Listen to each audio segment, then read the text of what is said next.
Hello students, in today's lecture number first on chapter 4, we shall discuss moving charges and magnetism. This is our new topic. अभी तक हमने electrostatic field, electrostatic charge, current, electricity, capacitor इन सब के बारे में बात की है. अब हम मूविंग चार्जेज एंड मैग्नेटिज्म के बारे में बात करेंगे. हालांकि चैप्टर 1 एंड चैप्टर 2 जो हमने पढ़े थे उसमें चार्ज रेस्ट में था. पहला जो चैप्टर था इलेक्ट्रिक चार्जेज एंड फील्ड, उसमें हमने रेस्ट पोजीशन में चार्ज की स्टडी की थी और डिफरेंट इफेक्ट्स की बात की, कूलॉम्स लॉ की बात की, इलेक्ट्रिक फील्ड की बात की, इलेक्ट्रिक फ्लक्स की बात की, फील्ड लाइंस की बात की, इलेक्ट्रिक डाइपोल को यूनिफॉर्म मैग्नेटिक इलेक्ट्रिक फील्ड में रखने पर क्या इफेक्ट होता है वो बात की, गॉस थ्योरम और उसकी एप्लीकेशंस की बात की.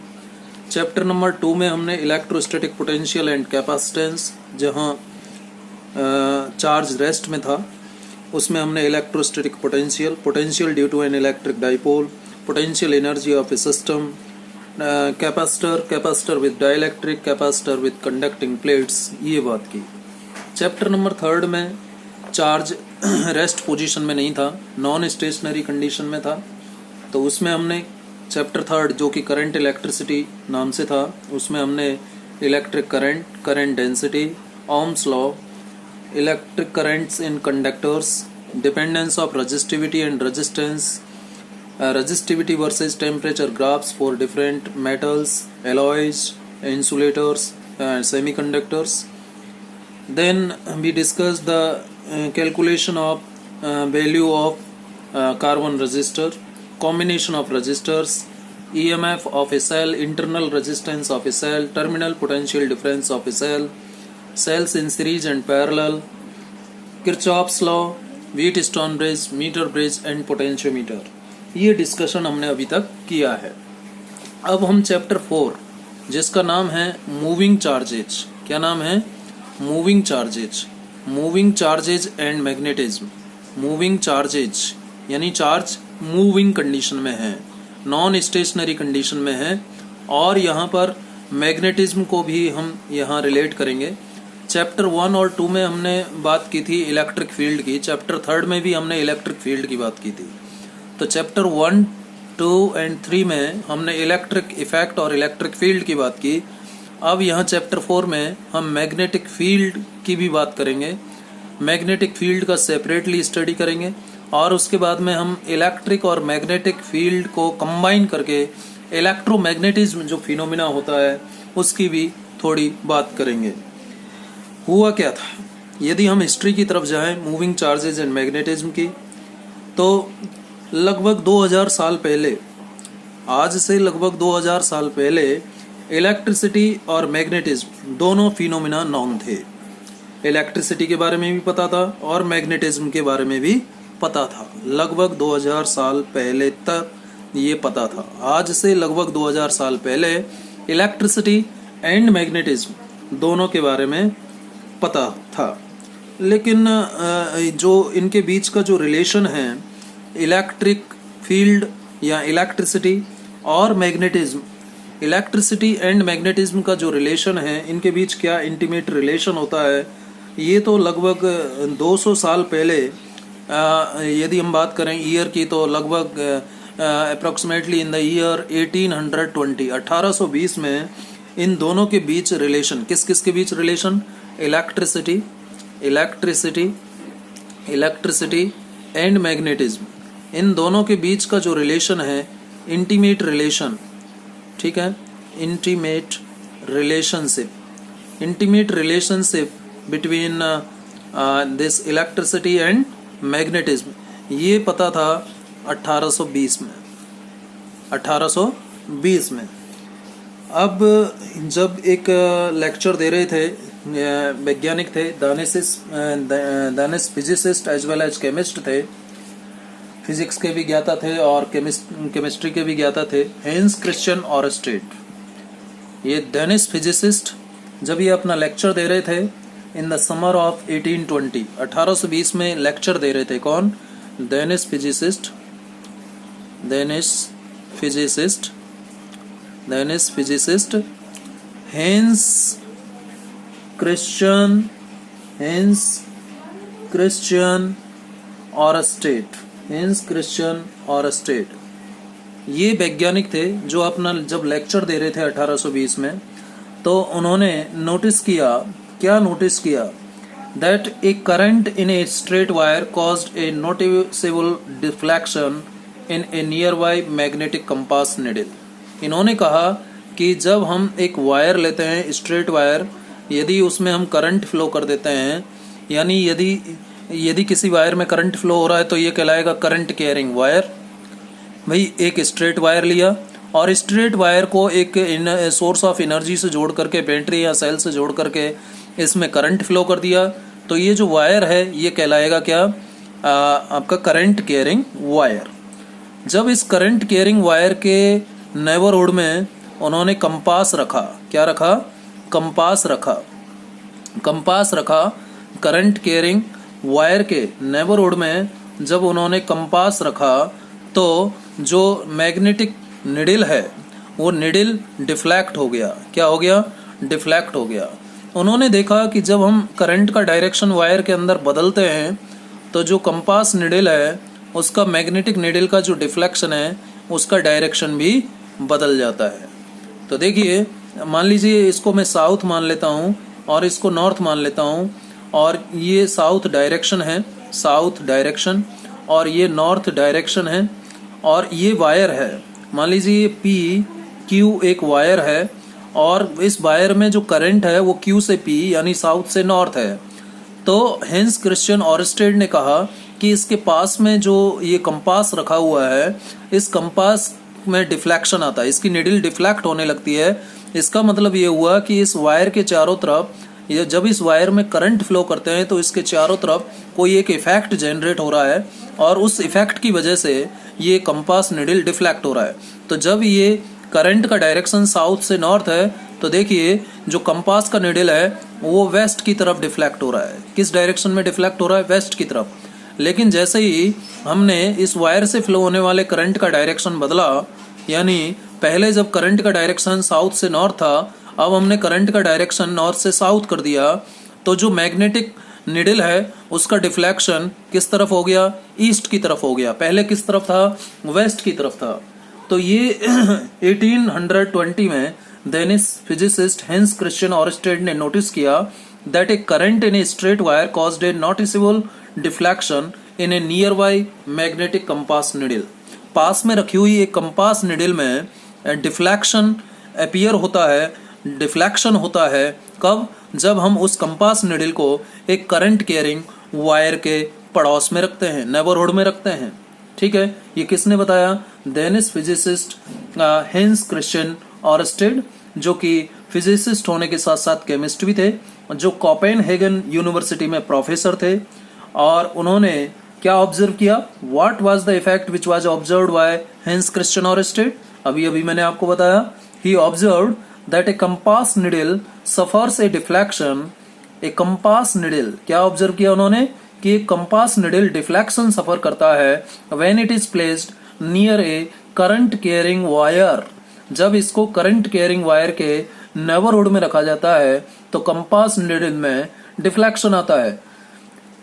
This discovery gave the first empirical evidence of a connection between electric and magnetic phenomena।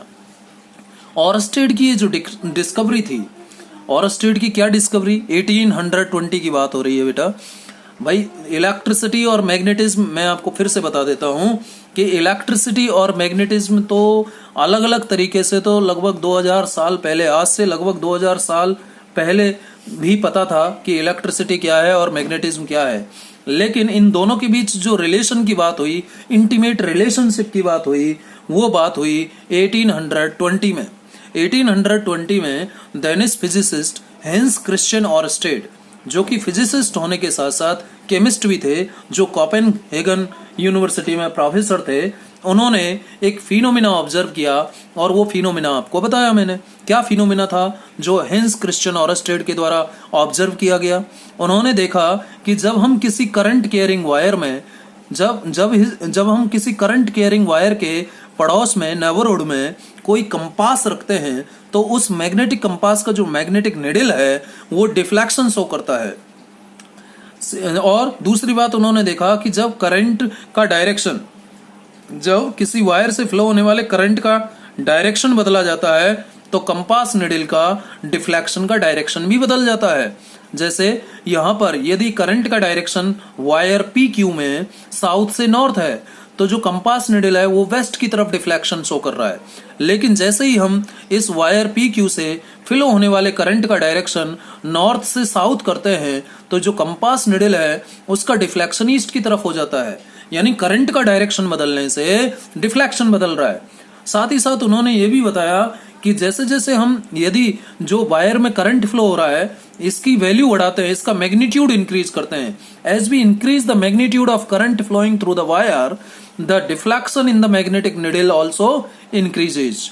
जब हम वायर से फ्लो होने वाले करंट की वैल्यू को बढ़ाते हैं तो जो कंपास निडल में डिफ्लेक्शन है उसका वैल्यू भी बढ़ जाता है, वो ज्यादा डिफ्लेक्शन शो करता है। ज्यादा करंट फ्लो होने पर ज्यादा डिफ्लेक्शन, कम करंट फ्लो होने पर कम डिफ्लेक्शन आता है।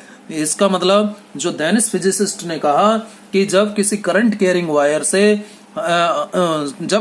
कैरिंग वायर के नेबरहुड में हम एक कंपास निडल रखते हैं, मैग्नेटिक कंपास निडल रखते हैं, तो उस कंपास निडल में डिफ्लेक्शन आ जाता है। और ये बात किसने बताई? डेनिस फिजिसिस्ट ने।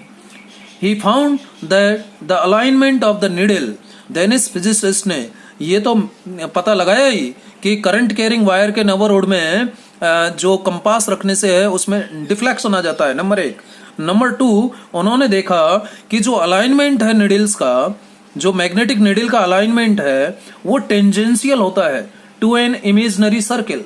एक इमेजिनरी सर्किल के चारों तरफ टेंजेंशियल होता है। यानी जैसे ये करंट कैरिंग वायर है, ये करंट कैरिंग वायर है, तो करंट कैरिंग वायर के चारों तरफ ये इमेजिनरी सर्किल है। ये क्या है? इमेजिनरी कॉसेंट्रिक सर्किल्स हैं। तो जो डिफ्लेक्शन है, कंपास का जो डिफ्लेक्शन है वो टेंजेंशियल होता है। ऐसे टेंजेंशियल का मतलब इस सर्किल के सरफेस पर ये जो टेंजेंट है इस तरीके से टेंजेंशियल होता है। किस तरीके से होता है डिफ्लेक्शन? टेंजेंशियल होता है, टेंजेंशियल डिफ्लेक्शन होता है।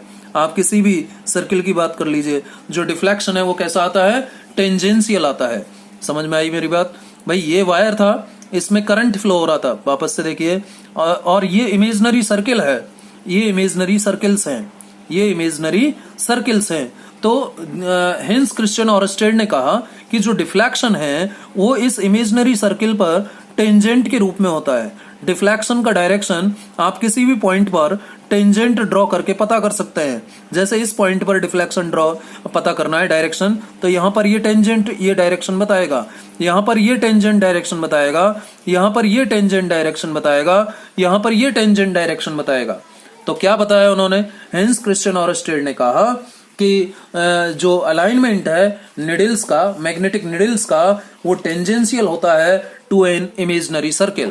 और ये देखिए, ये जो डॉटेड लाइन मैंने कॉसेंट्रिक सर्किल्स के रूप में ड्रॉ की हैं, these dotted lines are imaginary circles, और ये जो एरो मैंने ड्रॉ किए हैं these are the tangents, these are the tangents. तो जो हेंस क्रिश्चियन ऑरस्टेड है उन्होंने कहा कि जो अलाइनमेंट है निडल का वो टेंजेंशियल होता है किसके? इमेजिनरी सर्किल के। और जिसका सेंटर, ये जो इमेजिनरी सर्किल हैं, ये जो इमेजिनरी कॉसेंट्रिक सर्किल्स हैं, इनका सेंटर कहाँ होगा? वायर के ऊपर होगा। जैसे इस सर्किल का, इस सर्किल का, दोनों सर्किल का जो सेंटर है वो यहाँ होगा। सिमिलरली इस सर्किल का और इस सर्किल का जो सेंटर है वो यहाँ होगा। ठीक है, ये सर्किल्स के सेंटर हैं जो कि कहां पर होंगे? वायर के ऊपर होंगे, वायर के ऊपर होंगे। और जो इनका प्लेन होगा, plane will be perpendicular to the wire, और प्लेन वायर के परपेंडिकुलर होता है। ये किसने बताया? हेंस क्रिश्चियन ऑरस्टेड ने बताया। ठीक है, ये भी देखा गया, ये बात मैंने आपको बताई थी। तीसरा पॉइंट कि करंट लार्ज होगा तो जो निडल का डिफ्लेक्शन है वो भी लार्ज होगा। करंट कम होगा तो निडल का जो डिफ्लेक्शन है वो भी कम होगा। और ये बात भी मैंने बताई कि वायर से फ्लो होने वाले करंट का डायरेक्शन यदि हम बदल देते हैं, वायर से फ्लो होने वाले करंट का डायरेक्शन बदल देते हैं तो डिफ्लेक्शन का डायरेक्शन भी बदल जाता है। और एक बात बताई उन्होंने कि deflection increases on increasing the current और bringing the needle closer to the wire. यानी ये जो निडल है इसको जितना हम क्लोज लाएंगे वायर के, डिफ्लेक्शन उतना ही ज्यादा होगा। इसका मतलब जो इफेक्ट है, जो वायर में करंट के फ्लो के कारण इस वायर के चारों तरफ जो भी इफेक्ट अपीयर हो रहा है, उस इफेक्ट का मैग्नीट्यूड वायर के पास में ज्यादा होता है। जैसे जैसे हम वायर से दूर जाएंगे वो इफेक्ट कमजोर होता चला जाता है। ये किससे पता चलता है कि यदि हम इस मैग्नेटिक निडल को वायर के नजदीक में रखते हैं तो डिफ्लेक्शन ज्यादा आता है, वायर से दूर रखते हैं तो डिफ्लेक्शन कम आता है। ठीक है, तो ऑरस्टेड ने ये सारी बातें हमें बताई। और एक बार फिर से आप सुनिए ऑरस्टेड, क्योंकि ये इंपॉर्टेंट है। ये कॉन्सेप्ट यदि आपके दिमाग में बैठ गया तो फिर इस चैप्टर में आगे प्रॉब्लम नहीं होगी। भाई शुरुआत से बताता हूँ, रिकैप करता हूँ। इलेक्ट्रिसिटी एंड मैग्नेटिज्म, ये दो फिनोमेना थे, इलेक्ट्रिसिटी एंड मैग्नेटिज्म। इनको सेपरेटली इनके बारे में पता था। these two phenomena electricity and magnetism were known separately approximately 2000 years ago। आज से लगभग 2000 साल पहले भी इलेक्ट्रिसिटी और मैग्नेटिज्म के बारे में पता था। बट इन दोनों के बीच की जो इंटीमेट रिलेशनशिप है, जो इन दोनों के बीच का जो संबंध है कि इलेक्ट्रिसिटी और मैग्नेटिज्म में क्या रिलेशन है आपस में, इनका इंटीमेट रिलेशनशिप मालूम चला कब? 1820 में। और किसने डिस्कवर किया ये intimate relationship? This intimate relationship was discovered by Danish physicist Hans Christian Ørsted, who was not only a physicist but also a chemist. He was also a professor at Copenhagen University. So, Danish physicist Hans Christian Ørsted discovered this effect of current carrying wire। क्या effect था उनका, क्या उन्होंने study किया था, उन्होंने क्या क्या बातें बताई? फर्स्ट पॉइंट उन्होंने बताया कि जब किसी वायर से करंट फ्लो करते हैं, यानी करंट कैरिंग वायर, जब किसी वायर से हम करंट फ्लो कर देंगे तो वो बन जाएगा करंट कैरिंग वायर। तो करंट कैरिंग वायर के नेबरहुड में जब हम कंपास रखते हैं, मैग्नेटिक कंपास रखते हैं, तो कंपास का जो मैग्नेटिक निडल है वो डिफ्लेक्शन शो करता है। यदि हम वायर में करंट साउथ से नॉर्थ फ्लो करते हैं तो जो कंपास का निडल है वो वेस्ट की तरफ डिफ्लेक्ट होता है। और यदि हम वायर PQ से फ्लो होने वाले करंट का डायरेक्शन बदल देते हैं, यानी साउथ से नॉर्थ के बजाय नॉर्थ से साउथ कर दें, तो जो डिफ्लेक्शन है वो ईस्ट की तरफ आता है। किसका डिफ्लेक्शन? मैग्नेटिक निडल का। ये तो एक बात बताई। दूसरी बात उन्होंने बोली कि जैसे जैसे हम इस कंपास को वायर के जितना नजदीक लाएंगे डिफ्लेक्शन उतना ही ज्यादा होता है, और इस कंपास को वायर से हम जितना ज्यादा दूर ले जाएंगे जो डिफ्लेक्शन है वो उतना ही कम होता चला जाता है। इसका मतलब जब हम किसी वायर में करंट फ्लो करते हैं तो उसके चारों तरफ जो इफेक्ट होता है वो उस वायर के क्लोजनेस में, नियरनेस में, प्रॉक्सिमिटी में जो इफेक्ट है वायर के नजदीक तो ज्यादा होता है, लेकिन वायर से जैसे जैसे हम दूर जाते हैं वो इफेक्ट कमजोर होता चला जाता है। और उन्होंने ये भी बताया, डेनिस फिजिसिस्ट ने बताया कि वायर के चारों तरफ जो इमेजिनरी सर्किल्स हैं वायर के चारों तरफ, तो जो डिफ्लेक्शन का डायरेक्शन है वो उन इमेजिनरी सर्किल्स पर ड्रॉ किए गए टेंजेंट के द्वारा शो किया जाता है। यानी डिफ्लेक्शन का डायरेक्शन टेंजेंशियल होता है। किसके टेंजेंशियल? जो इमेजिनरी सर्किल्स हैं। और इन इमेजिनरी सर्किल्स का जो सेंटर है वो वायर के ऊपर होता है।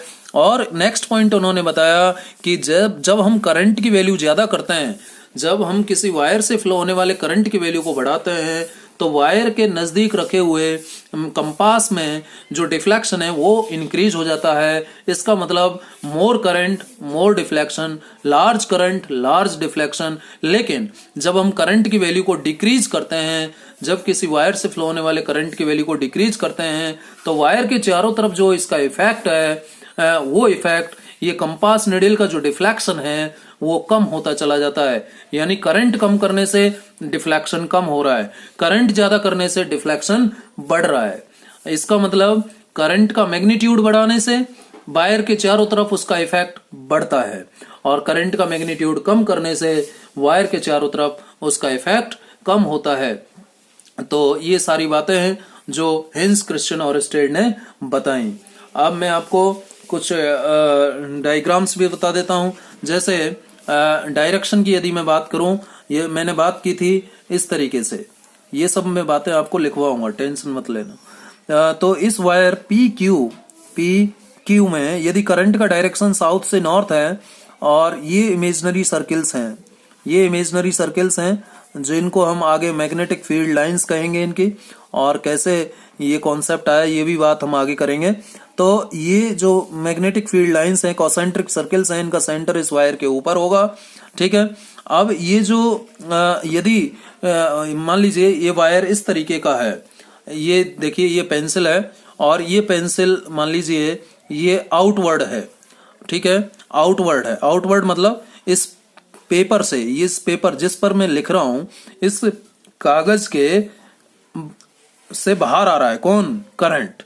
यदि करंट बाहर आ रहा है, यानी कोई भी जो वायर है आप कहें तो इस तरीके से रखा हुआ है, ठीक है, इसको इस तरीके से समझें, ठीक है, इस तरीके से रखा हुआ है वायर। तो जब ये वायर इस तरीके से रखा हुआ है, ये जो रिफिल है, रिफिल का ये जो एज है ये आउटवर्ड है, यानी करंट नीचे से ऊपर की तरफ है, नीचे से ऊपर की तरफ है। तो जो मैग्नेटिक फील्ड लाइंस होंगी वो, भाई वायर स्ट्रेट है तो मैग्नेटिक फील्ड लाइंस तो कॉन्सेंट्रिक सर्किल्स के रूप में होंगी। जो इमेजिनरी सर्किल्स मैंने यहाँ ड्रॉ किए हैं ये मैग्नेटिक फील्ड लाइंस को बताती हैं, ठीक है। अब इसमें किस तरीके से मैग्नेटिक फील्ड होगा, क्लॉकवाइज होगा या एंटी क्लॉकवाइज होगा? तो देखिए जब मैग्नेटिक फील्ड मान लीजिए जब करंट नीचे से ऊपर की तरफ जा रहा है तो थंब जो है करंट की डायरेक्शन को बताएगा स्ट्रेट वायर के केस में, और जो कर्ल ऑफ फिंगर्स हैं वो मैग्नेटिक फील्ड की डायरेक्शन को बताएंगी। तो कर्ल ऑफ फिंगर्स कैसे जा रही हैं? एंटी क्लॉकवाइज जा रही हैं, जा रही है नहीं, मेरे फिंगर्स आपको दिखाई दे रही होंगी, एंटी क्लॉकवाइज इस डायरेक्शन में जा रही है, क्योंकि थंब तो ऊपर की तरफ है। थंब किसका डायरेक्शन बता रहा है? करंट का डायरेक्शन बता रहा है। तो जो कर्ल ऑफ फिंगर्स हैं, फिंगर्स किस तरफ जा रही है? एंटी क्लॉकवाइज डायरेक्शन में, यानी यहाँ पर जो मैग्नेटिक फील्ड लाइंस का डायरेक्शन होगा वो इस तरीके से होगा, एंटी क्लॉकवाइज होगा। लेकिन जब मैं करंट का डायरेक्शन नीचे लेता हूं, यानी इस पॉइंटर को नीचे रख देता हूं, यानी करंट अब ऊपर से नीचे की तरफ है तो थंब नीचे हो जाएगा। तो देखिए फिंगर्स किस तरफ जा रही हैं? फिंगर्स किस तरफ जा रही हैं? फिंगर्स अब क्लॉकवाइज जा रही हैं। फिंगर्स कैसे जा रही है? क्लॉकवाइज, क्योंकि थंब तो नीचे हो गया, और फिंगर्स जब क्लॉकवाइज जाएंगी तो जो ये मैग्नेटिक फील्ड लाइंस हैं जिनको आप ऐसे भी रिप्रेजेंट कर सकते हैं, क्लॉकवाइज मतलब ऐसे जाएंगी, ठीक है। तो इस तरीके से जाएंगी। और ध्यान रखिए जब magnetic field out of the page होता है, यदि मैग्नेटिक फील्ड किसी पेज से बाहर आ रहा है, किसी सरफेस से बाहर आ रहा है, if magnetic field is out of any surface और आउट ऑफ पेज, तो हम उसे डॉट से रिप्रेजेंट करते हैं। डॉट से रिप्रेजेंट, ये डॉट बना दिया और उसके ऊपर एन सर्किल कर दिया। इसका मतलब क्या होता है? Out of page. कौन आउट ऑफ पेज कौन है? Magnetic field. अब मैग्नेटिक फील्ड की बात भी हम आगे करेंगे कि मैग्नेटिक फील्ड क्या होता है, टेंशन मत लीजिए, हालांकि आपने 10th क्लास में पढ़ा है। Magnetic field is out of page, तो डॉट से रिप्रेजेंट किया जाएगा मैग्नेटिक फील्ड को। और यदि इनटू द पेज है तो क्रॉस से रिप्रेजेंट करेंगे। Magnetic field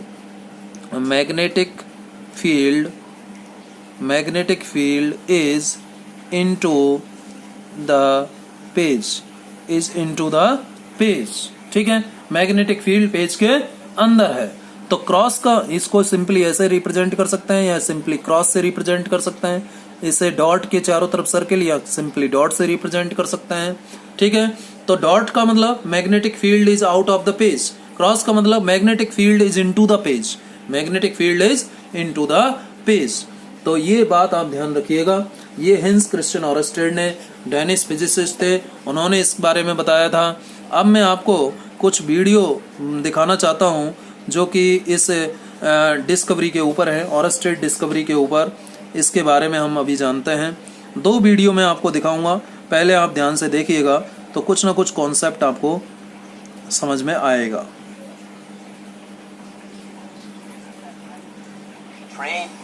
Years ago, more than 150 years ago, by a fellow by the name of Hans Christian Ørsted, who was a professor type teaching, I believe he was in a high school classroom. And he was showing the students that there's no relationship between magnetism and electricity. The physics books at that time had electricity as one subject and magnetism as another. And Ørsted was showing there's no relationship between the two. And one of the things he would do is he would line up the piece of wire like this and put it over a magnet, pass a current through it, and you really don't see anything happening. There's no interaction. But after class, a student came up and held the wire in this direction, and when a current passed through it, okay, watch this, when a current is passed over the wire like this, boom, you see that interaction? It turns out there is an interaction between a current carrying wire and a magnet. And it turns out, to make a long story short, the source of all magnetism is moving electric charges. And when the charges move through the wire, they set up about the wire a magnetic field. And that magnetic field is in concentric loops around the wire. If I pass this wire through a hole in a piece of paper, and I put a whole lot of little compasses around the wire, and no current goes through, all those compasses would point north. But you know what would happen if I put a current through that wire? Bam! All the compasses will line up with the field. And it turns out that field, it takes the shape of concentric circles above the wire. The further away you get, the weaker they get, but the direction is all that way.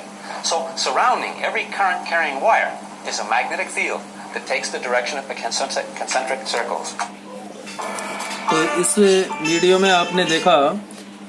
में आपने देखा कि कैसे जब किसी wire से हम current flow करते हैं तो उसके चारों तरफ एक मैग्नेटिक इफेक्ट अपीयर हो जाता है, और वो मैग्नेटिक इफेक्ट अपीयर होता है या नहीं ये प्रूफ हमें मिलता है कंपास निडल के डिफ्लेक्शन से। तो जैसे ही हम किसी वायर से करंट फ्लो करते हैं तो उसके नेबरहुड में रखी हुई कंपास निडल में डिफ्लेक्शन आता है। तो इससे ये प्रूव होता है कि जब किसी करंट कैरिंग वायर के नेबरहुड में हम कंपास रखते हैं तो उस कंपास में डिफ्लेक्शन आता है। इसका मतलब वायर से करंट फ्लो करने पर उस वायर के चारों तरफ एक इफेक्ट जनरेट होता है, और उस इफेक्ट को हम मैग्नेटिक फील्ड कहते हैं। क्या कहते हैं? मैग्नेटिक फील्ड कहते हैं, जो कि एक स्ट्रेट वायर के चारों तरफ किस फॉर्म में होता है? कॉसेंट्रिक सर्कल्स के रूप में होता है। यदि वायर में फ्लो होने वाला करंट, और यदि हम मैग्नेटिक फील्ड की डायरेक्शन जानना चाहें तो थंब रूल से हम पता कर सकते हैं। राइट हैंड थंब रूल, ये हमारा राइट हैंड है और ये थंब है हमारा, और ये फिंगर्स हैं। तो यदि करंट अपवर्ड डायरेक्शन में है, जैसे मैं इस पॉइंट को मानूं पेंसिल के, तो करंट अपवर्ड डायरेक्शन में है तो thumb is in the direction of current and curl of fingers will give you the direction of magnetic field. तो जब करंट अपवर्ड है यानी आउट ऑफ द पेज है, यानी करंट यदि अपवर्ड डायरेक्शन में है तो जो मैग्नेटिक फील्ड है वो एंटी क्लॉकवाइज डायरेक्शन में होगा। और इसका उल्टा यदि करंट डाउनवर्ड डायरेक्शन में होता तो उस केस में मैग्नेटिक फील्ड क्लॉकवाइज डायरेक्शन में होती। जो कॉन्सेंट्रिक सर्कल्स हैं वो आपको मैग्नेटिक फील्ड लाइंस के बारे में बताते हैं, जो स्ट्रेट वायर है वो करंट के बारे में बताता है। तो ध्यान रखिएगा, मैग्नेटिक फील्ड यदि आउट ऑफ द पेज है तो डॉट से रिप्रेजेंट किया जाएगा, मैग्नेटिक फील्ड यदि इनटू द पेज है तो क्रॉस से रिप्रेजेंट किया जाएगा। एक और वीडियो है जिसको और देखिए आप, उसके बाद में आपको और ज़्यादा अच्छा क्लियर होगा मैग्नेटिक इस ऑरस्टेड एक्सपेरिमेंट के बारे में। Ørsted's experiment. In 1820, Hans Christian Ørsted performed a simple experiment and discovered the magnetic effect of electric current. The experimental setup, similar to the Ørsted's experiment, which led to the discovery of magnetic effect of electric current, is shown in the animation. A conductor or conducting wire AB lying in north-south direction is connected to a battery V through a commutator or tapping key K and rheostat RH. A magnetic compass needle NS is placed just below the conductor AB. Initially, when no current passes through the wire AB, the magnetic compass needle shows no deflection. When an electric current passes through the wire, placed above the compass needle, the magnetic compass needle got deflected from its normal position, which is along north-south direction. On reversing the direction of electric current through the wire, he observed that the magnetic compass needle got deflected in the opposite direction. Also, the deflection of the compass needle increased when the magnitude of electric current through the wire was increased or when the compass needle was brought closer to the wire. तो इस video में भी आपने देखा कि जब किसी wire से करंट फ्लो करते हैं तो उस वायर के पास में रखी हुई कंपास निडल में डिफ्लेक्शन आ जाता है और उस डिफ्लेक्शन का डायरेक्शन बदल जाता है जब हम वायर से फ्लो होने वाले करंट का डायरेक्शन बदलते हैं। तो अब हम थोड़ा सा एक्सपेरिमेंटल सेटअप जान लेते हैं कि क्या एक्सपेरिमेंटल सेटअप था जो हेंस क्रिश्चियन ऑरस्टेड ने इस इफेक्ट को डिस्कवर करने के लिए अरेंज किया था। तो हम बात करेंगे हेंस क्रिश्चियन ऑरस्टेड एक्सपेरिमेंट। ऑरस्टेड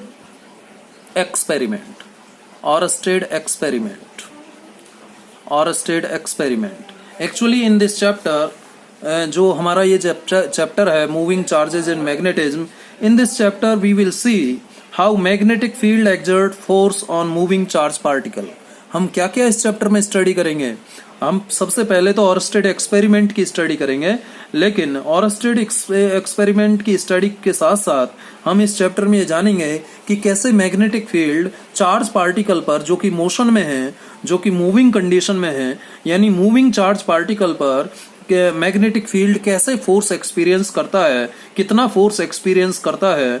जैसे कि इलेक्ट्रॉन, मूविंग इलेक्ट्रॉन है, मूविंग प्रोटॉन है या करंट कैरिंग वायर्स हैं, जब किसी मूविंग चार्ज पार्टिकल को मैग्नेटिक फील्ड की प्रेजेंस में रखते हैं तो वो कितना मैग्नेटिक फोर्स एक्सपीरियंस करता है, या जब किसी करंट कैरिंग वायर को, कंडक्टर को मैग्नेटिक फील्ड की प्रेजेंस में रखते हैं तो वो कितना फोर्स एक्सपीरियंस करता है और किस डायरेक्शन में फोर्स एक्सपीरियंस करता है। ये बात हम इस चैप्टर में करेंगे।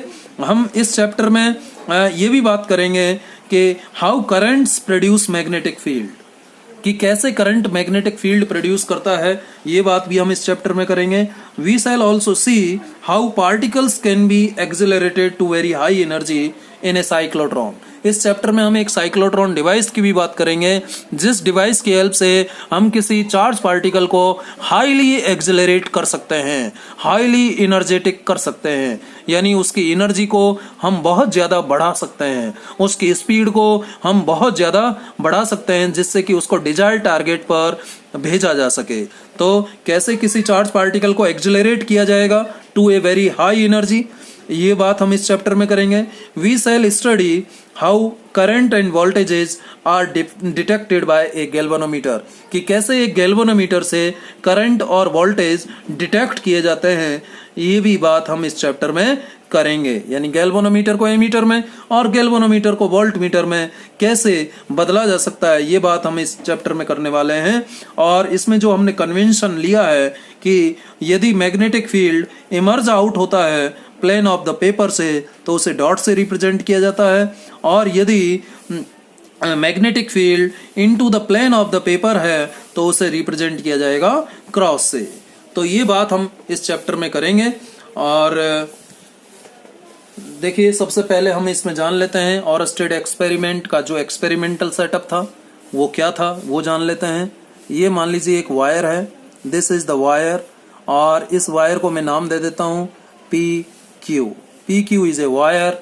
अब इस वायर में हमें क्या फ्लो करना है, करंट फ्लो करने के लिए इस वायर को मैं जोड़ देता हूँ, मान लीजिए एक सोर्स ऑफ एनर्जी से, यानी बैटरी से जोड़ दिया। ये बैटरी से जोड़ा, और एक की भी इसमें लगा सकते हो, आप की लगा दीजिए, और चाहो तो एक रियोस्टेट भी आप इसमें अरेंज कर सकते हो, रियोस्टेट भी अरेंज कर सकते हैं। तो ये रियोस्टेट अरेंज कर दिया, ठीक है। और ये PQ एक वायर, ये रियोस्टेट, ये बैटरी का पॉजिटिव टर्मिनल, ये नेगेटिव टर्मिनल, ये की को जैसे ही हमने क्लोज किया तो इस वायर PQ में Q से P की तरफ करंट फ्लो होगा। अब हम यदि डायरेक्शन की बात करें तो जानते हैं ये हमारा नॉर्थ होता है, ये हमारा साउथ होता है, और ये ईस्ट डायरेक्शन हम लेते हैं, ये वेस्ट डायरेक्शन लेते हैं। ये सब जानते हैं। तो जो क्यू पॉइंट है, क्यू एंड है वायर का, ये साउथ में है, और जो पी एंड है वायर का, ये नॉर्थ में है। तो मतलब ये है कि जब किसी वायर से करंट साउथ से नॉर्थ डायरेक्शन में फ्लो होता है, और ये कैसा वायर है, P Q is a straight current carrying wire, current flow हो रहा है, इसलिए अब इसको हम कहेंगे करंट कैरिंग वायर। जब इसके नेबरहुड में एक कंपास रखते हैं, नेबरहुड में क्या रखते हैं, एक कंपास रखते हैं, तो कंपास की जो ये निडल है, ये जो एरो एंड है निडल का, ये कंपास है, और ये जो एरो वाला एंड है निडल का, ये नॉर्थ को रिप्रेजेंट करता है, और ये साउथ को रिप्रेजेंट करता है। ये किसको रिप्रेजेंट करता है, साउथ को, और ये किसको रिप्रेजेंट करता है, नॉर्थ को। ठीक है, एरो वाला जो एंड है कंपास का, ये नॉर्थ को रिप्रेजेंट करता है, और ये वाला जो एंड है ये साउथ को रिप्रेजेंट करता है। तो जब इस कंपास को, जब इस मैग्नेटिक कंपास निडल को, ये कौन है, magnetic compass needle, magnetic compass needle, ठीक है, और इसको हमने कहां रख दिया है, in the neighbourhood of wire P Q, P Q के नेबरहुड में रख दिया है। तो जब वायर में करंट साउथ से नॉर्थ होता है, तो हेंस क्रिश्चियन ओरस्टेड ने देखा कि जो नॉर्थ एंड है इस कंपास निडल का, ये वेस्ट की तरफ डिफ्लेक्ट होता है। किस डायरेक्शन में डिफ्लेक्ट होता है, वेस्ट की तरफ। फिर उन्होंने क्या किया, इस वायर से फ्लो होने वाले करंट को बढ़ाया। तो करंट को बढ़ाने से क्या देखा उन्होंने कि जो मैग्नेटिक कंपास निडल का डिफ्लेक्शन है वो बढ़ गया। करंट को कम करके देखा रियोस्टेट की हेल्प से। करंट, रियोस्टेट क्या है, करंट कंट्रोल डिवाइस है, इसकी हेल्प से हम वायर पी क्यू में फ्लो होने वाले करंट को कम या ज्यादा कर सकते हैं। तो जब ज्यादा किया करंट, तो देखा कि डिफ्लेक्शन ज्यादा हो गया। जब पी क्यू वायर से फ्लो होने वाले करंट को कम किया, तो देखा कि डिफ्लेक्शन कम हो गया। ठीक है, और उन्होंने देखा कि जब इस कंपास निडल को इस वायर के जितना नजदीक हम लाते हैं, यदि हम करंट को कांस्टेंट मान लें, यदि वायर पी क्यू से फ्लो होने वाला करंट कांस्टेंट है, और फिर हम इस कंपास निडल को इस वायर के जितना नजदीक लाते हैं, इस कंपास निडल में डिफ्लेक्शन उतना ही बढ़ता चला जाता है, और इस कंपास निडल को इस वायर से जितना दूर ले जाते हैं, इस कंपास निडल में डिफ्लेक्शन उतना ही कम होता चला जाता है। इसका मतलब वायर के नजदीक में मैग्नेटिक फील्ड स्ट्रांग है, और वायर से जैसे जैसे हम दूर जाएंगे, वैसे वैसे मैग्नेटिक फील्ड का स्ट्रेंथ कम होता चला जाता है। ठीक है, और उन्होंने क्या बताया, उन्होंने ये भी बताया कि जो वायर है, इस वायर के चारों तरफ जो मैग्नेटिक फील्ड होगा वो इमेजिनरी सर्कल्स के रूप में होगा। ये इमेजिनरी कॉसेंट्रिक सर्कल्स हैं, और इन इमेजिनरी कॉसेंट्रिक सर्कल्स का जो सेंटर है वो इस वायर के ऊपर होगा। अब जो डायरेक्शन है किसका, डिफ्लेक्शन का, वो किससे पता चलेगा, वो पता चलेगा इस सर्किल पर, इमेजिनरी सर्किल पर टेंजेंट ड्रॉ करने से। ये टेंजेंट आपको इमेजिनरी सर्किल पर जो ड्रॉ किए गए टेंजेंट हैं, ये आपको डिफ्लेक्शन का डायरेक्शन बता देते हैं, मैग्नेटिक फील्ड का डायरेक्शन बता देते हैं। इसका मतलब ये है कि जो डिफ्लेक्शन है, this deflection is always tangential to the imaginary circle around the wire, around a wire. अब वायर के चारों तरफ, अब देखिए वायर के चारों तरफ एक सेम रेडियस में, यानी 1 मीटर की पेरीफेरी पर, वायर के चारों तरफ यदि 1 सेंटीमीटर की पेरीफेरी हम इमेजिन करें, तो वायर के चारों तरफ समान डिस्टेंस पर मैग्नीट्यूड ऑफ मैग्नेटिक फील्ड समान होता है। ठीक है, मैग्नीट्यूड ऑफ मैग्नेटिक फील्ड समान होता है। अब उन्होंने दूसरा सेटअप किया, ये तो एक सेटअप हो गया। उन्होंने क्या किया दूसरे सेटअप में इस वायर पी क्यू से फ्लो होने वाले करंट का डायरेक्शन बदल दिया। कैसे बदला, ये वायर पी क्यू था, ये क्यू एंड वायर का, और ये पी एंड, ये नॉर्थ था और ये साउथ था, और इसको जोड़ दिया किससे, एक बैटरी से। अब इसमें करंट का डायरेक्शन बदलना है, तो जो एंड वायर का पहले बैटरी के पॉजिटिव टर्मिनल से जुड़ा हुआ था, वो एंड अब वायर के नेगेटिव टर्मिनल से जोड़ दिया, और क्या कर दिया, एक रियोस्टेट ऐसे जोड़ दिया, जैसे पहले जुड़ा हुआ था वैसा ही एक रियोस्टेट करंट को कंट्रोल करने के लिए की क्लोज किया। अब देखिए पहले वायर का पी एंड बैटरी के नेगेटिव टर्मिनल से जुड़ा था, और वायर का क्यू एंड बैटरी के पॉजिटिव टर्मिनल से जुड़ा था, लेकिन अब वायर का पी एंड बैटरी के पॉजिटिव से और वायर का क्यू एंड बैटरी के नेगेटिव से जोड़ा गया है। तो जब ऐसा करेंगे तो इस वायर पी क्यू से फ्लो होने वाले करंट का डायरेक्शन पहले से रिवर्स हो जाएगा, बदल जाएगा। पहले डायरेक्शन ऑफ करंट साउथ से नॉर्थ था, लेकिन अब डायरेक्शन ऑफ करंट नॉर्थ से साउथ है। तो जब उन्होंने कंपास में देखा, पास में रखे हुए कंपास में अब जब देखा उन्होंने, तो कंपास का जो निडल है वो अब पहले से उल्टी डायरेक्शन में डिफ्लेक्शन शो कर रहा है। यानी पहले वेस्ट की तरफ डिफ्लेक्ट हो रहा था, अब उन्होंने देखा कि जो डिफ्लेक्शन है north end of the magnetic needle वो किस तरफ जा रहा है, ईस्ट की तरफ जा रहा है। इसका मतलब ये हुआ कि करंट का डायरेक्शन बदलने से डिफ्लेक्शन का डायरेक्शन भी बदल रहा है। और ये डिफ्लेक्शन क्या है, मैग्नेटिक फील्ड है। किसी वायर के चारों तरफ मैग्नेटिक फील्ड का डायरेक्शन बताता है कौन, ये डिफ्लेक्शन। ये था ऑरस्टेड के द्वारा अरेंज किया गया एक्सपेरिमेंटल अरेंजमेंट। तो क्या क्या कंक्लूजन्स यहाँ पर ड्रॉ हुए वो उनको हम जरा सा लिख लें। कंक्लूजन यदि हम लिखें ऑरस्टेड एक्सपेरिमेंट में क्या कंक्लूजन्स थे ऑरस्टेड एक्सपेरिमेंट के। Number one, if the direction of current flowing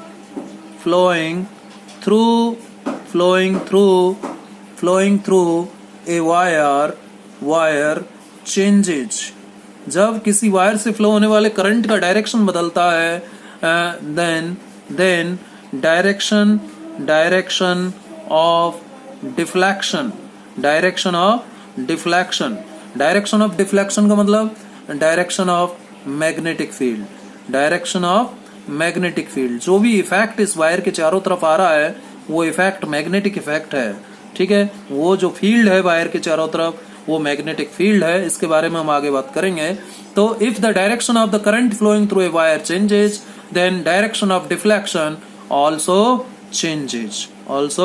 changes. तो हमने ऊपर देखा जब करंट का डायरेक्शन साउथ से नॉर्थ था तो डिफ्लेक्शन वेस्ट की तरफ था, जब करंट का डायरेक्शन नॉर्थ से साउथ है तो डिफ्लेक्शन ईस्ट की तरफ था। और यहाँ पर डायरेक्शन ऑफ डिफ्लेक्शन पता करने के लिए to know the direction of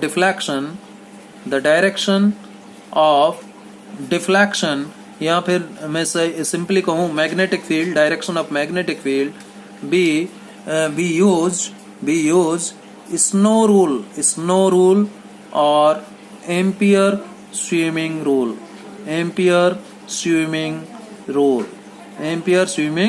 rule, ठीक है। दो रूल है, एक है स्नो रूल और एक है ampere swimming rule. Snow rule क्या कहता है ये पहले मैं बात कर लेता हूँ। स्नो रूल इस कंक्लूजन नंबर 2 में ही हम बात कर लेते हैं कि स्नो रूल क्या है। स्नो रूल क्या कहता है, एस का मतलब है स्नो में साउथ, एस का मतलब क्या है साउथ, और स्नो में एन का मतलब क्या है नॉर्थ, और ओ का मतलब ओवर यानी ऊपर, और ये हो गया डब्लू का मतलब वेस्ट। ये इसका एक्सप्लेनेशन है किस शब्द का, स्नो का मतलब बर्फ होता है। इस तरीके से आप याद रख सकते हैं। तो स्नो रूल क्या कहता है, स्नो रूल नाम से ही पता चल रहा है। स्नो रूल क्या कहता है कि if as per snow rule, if current flows from south to north through a wire, यदि किसी वायर से साउथ से नॉर्थ करंट फ्लो होता है, देन डिफ्लेक्शन ऑफ निडल, कौन सी needle, magnetic needle, placed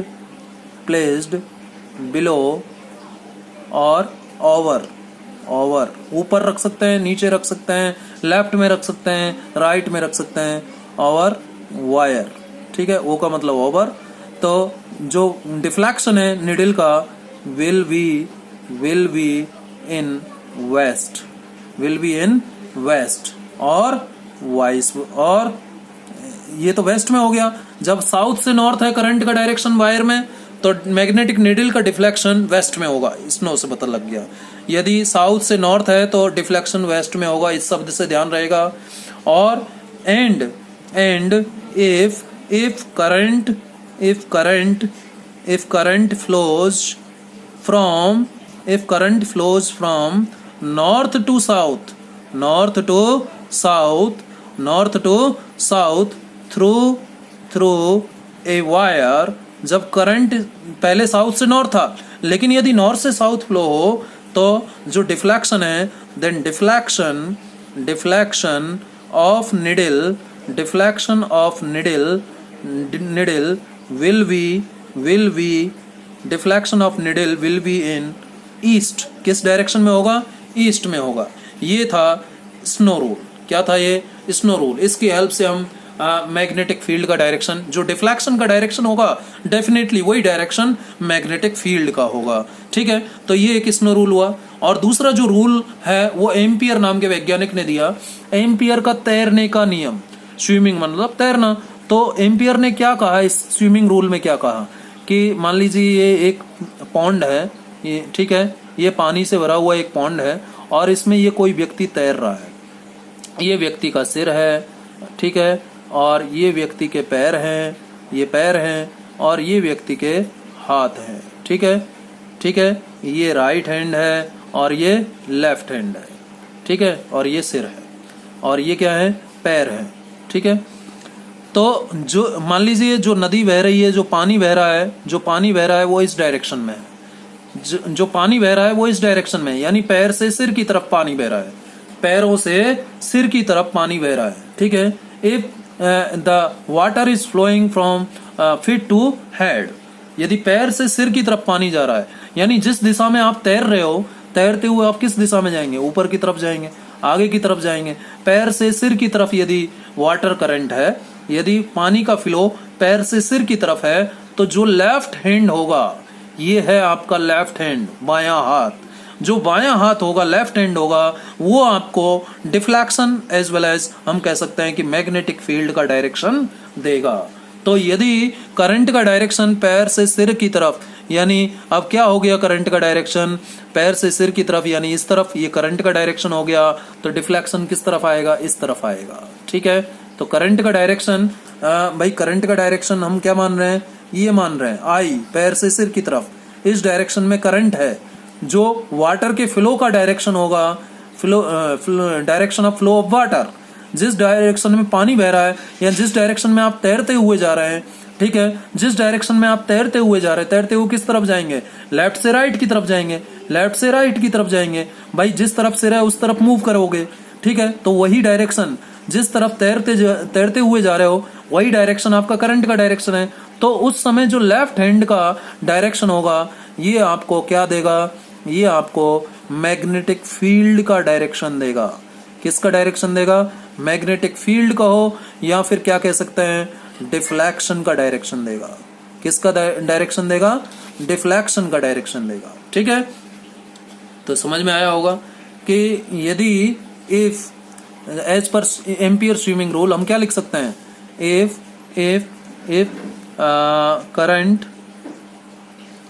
current is flowing from feet to head, ठीक है, यदि करंट कहां से कहां फ्लो हो रहा है? Feet to head, then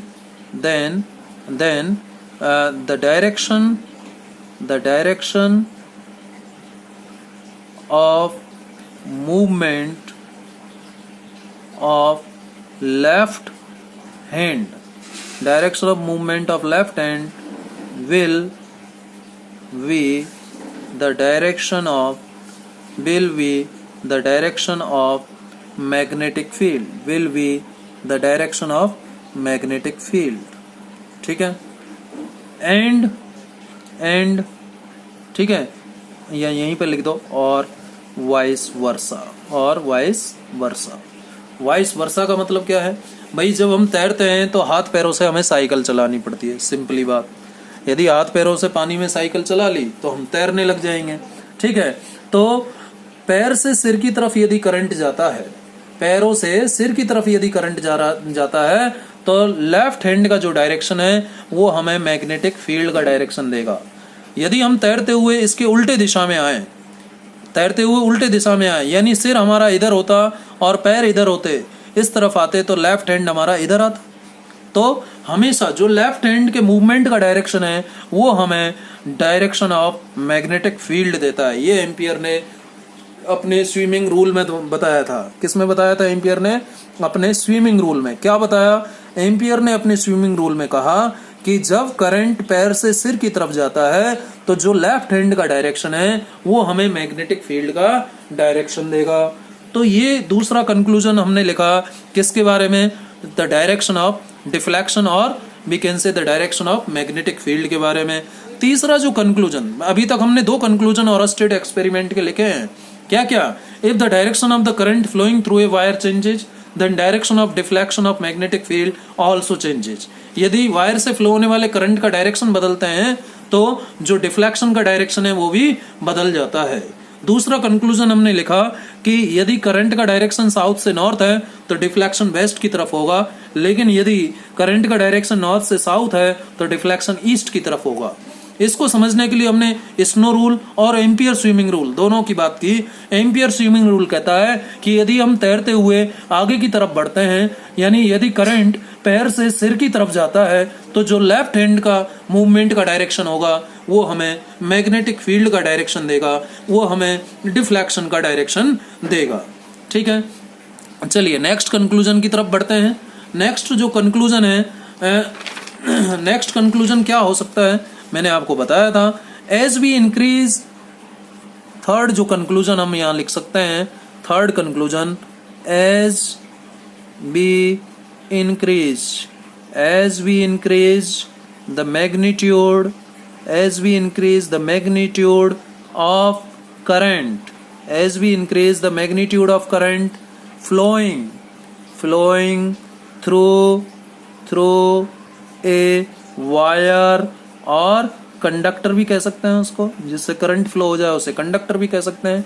as we increase the magnitude of current flowing through a wire or conductor, deflection और मैग्नीट्यूड, डिफ्लेक्शन कहो या फिर मैग्नीट्यूड ऑफ मैग्नेटिक फील्ड कहो, मैग्नेटिक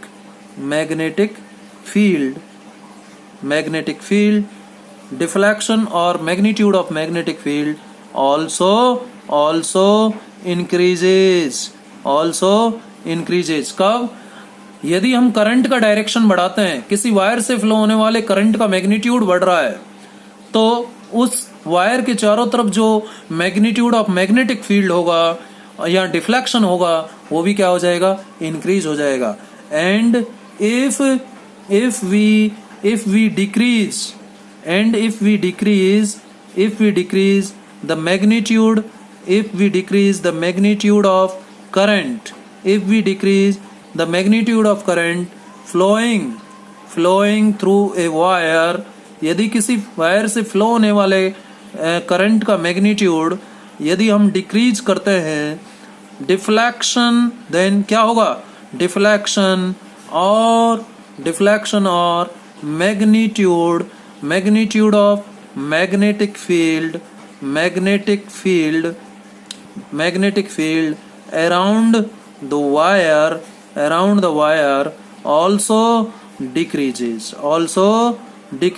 करंट बढ़ाने पर डिफ्लेक्शन बढ़ता है, करंट घटाने पर डिफ्लेक्शन घटता है। इसका मतलब ये हो गया पॉइंट नंबर 3, ये हो गया पॉइंट नंबर आपका 3। ये थर्ड कंक्लूजन हो गया हमारा।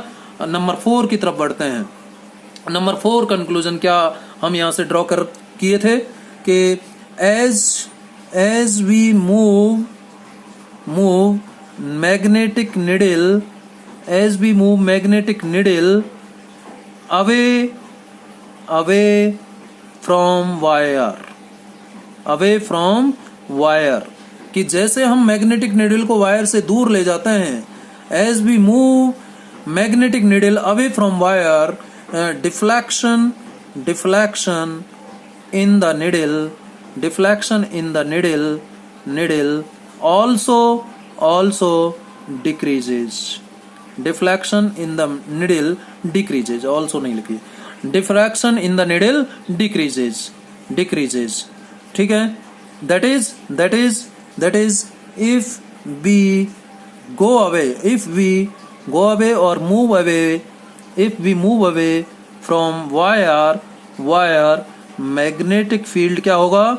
Magnetic field जैसे जैसे हम वायर से दूर जाते हैं magnetic field decreases. Magnetic field क्या होता है? डिक्रीज होता है. And if we move magnetic needle, यदि हम मैग्नेटिक निडल को मूव करते हैं towards, if we move magnetic needle towards wire, deflection in the needle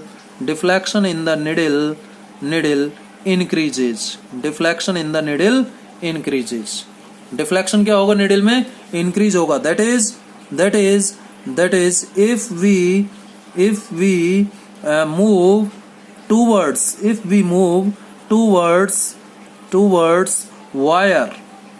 wire, magnetic field increases. तो मैग्नेटिक फील्ड क्या हो जाता है? इंक्रीज हो जाता है. मतलब ये है कि वायर के नजदीक मैग्नेटिक फील्ड ज्यादा होगा, वायर से दूर मैग्नेटिक फील्ड कम होगा. ठीक है, ये एक बार कंक्लूजन हुआ. नंबर 5, नेक्स्ट जो कंक्लूजन हम यहाँ से ड्रॉ किए थे वो ये था कि द डिफ्लेक्शन और मैग्नेटिक फील्ड, डिफ्लेक्शन कहो या मैग्नेटिक फील्ड कहो, डिफ्लेक्शन और magnetic field is always tangential. कैसे होता है? टेंजेंशियल होता है. Tangential to the concentric circles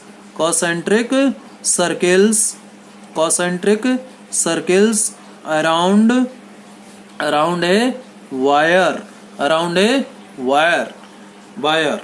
कॉसेंट्रिक circles जो होते हैं वायर के चारों तरफ, उन कॉसेंट्रिक सर्किल्स के टेंजेंशियल डिफ्लेक्शन होता है या मैग्नेटिक फील्ड होता है. ये बात हमने की. तो हमने क्या क्या कंक्लूजन लिखे कि करंट का डायरेक्शन बदलने से डिफ्लेक्शन का डायरेक्शन बदल जाता है, और करंट का डायरेक्शन यदि साउथ से नॉर्थ है तो वेस्ट की तरफ डिफ्लेक्शन होगा, नॉर्थ से साउथ है तो ईस्ट की तरफ डिफ्लेक्शन होगा. करंट बढ़ाने से डिफ्लेक्शन बढ़ता है, करंट घटाने से डिफ्लेक्शन कम होता है. और मैग्नेटिक निडल को वायर से दूर ले जाने पर डिफ्लेक्शन कम होता है, मैग्नेटिक निडल को वायर के नजदीक लाने पर डिफ्लेक्शन बढ़ता है. और नेक्स्ट कंक्लूजन हमने लिखा, the deflection is always tangential to the concentric circles around a wire. ठीक है, तो ये कुछ बातें हैं जो कंक्लूड की जा सकती हैं ऑरस्टेड एक्सपेरिमेंट से. तो ऑरस्टेड एक्सपेरिमेंट जो कि 1820 में डेनिश फिजिसिस्ट हेंस क्रिश्चियन ऑरस्टेड के द्वारा डिस्कवर किया गया, परफॉर्म किया गया. उन्होंने इलेक्ट्रिसिटी और मैग्नेटिज्म के बीच इंटीमेट रिलेशनशिप एस्टेब्लिश किया. यहाँ पर देखिए, इलेक्ट्रिसिटी जब फ्लो होती है, करंट जब फ्लो होता है, करंट मतलब इलेक्ट्रिसिटी, तो क्या हो गया? वायर के चारों तरफ मैग्नेटिक फील्ड अपीयर हो गया.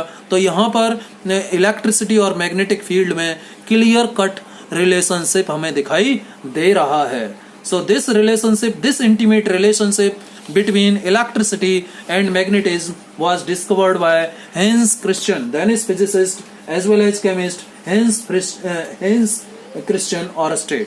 Hans Christian Ørsted के द्वारा ये डिस्कवर किया गया था, जिनका लाइफ टाइम 1777 to 1851 था. ठीक है, तो आज हमने इस लेक्चर नंबर 1 जो चैप्टर 4 पर था, इसमें बात की कि कैसे इलेक्ट्रिसिटी और मैग्नेटिज्म में आपस में इंटीमेट रिलेशनशिप एस्टेब्लिश हुआ, किसने किया, पहले क्या था, अब क्या है. और हमने जाना कि जो हेंस क्रिश्चियन ऑरस्टेड ने एक्सपेरिमेंट किया वो क्या था, कैसे उन्होंने डिफ्लेक्शन का डायरेक्शन पता किया, कैसे. और हमने ये जाना कि यदि magnetic field is into the page तो क्रॉस से रिप्रेजेंट किया जाएगा, और यदि magnetic field out of the page है तो डॉट से रिप्रेजेंट किया जाएगा. या और तीसरी बात हमने जो जानी, magnetic field is always in the form of concentric circles. ये कंक्लूजन में आप लिख सकते हो, the magnetic field, the deflection और मैग्नेटिक फील्ड द डिफ्लेक्शन और magnetic field is in the form of concentric circles. किसके फॉर्म में होती है? Concentric circles around wire. ठीक है, तो इससे आगे हम नेक्स्ट लेक्चर में बात करेंगे। ये आप दोबारा से देखिएगा, पढ़िएगा। ठीक है, थैंक यू वेरी मच।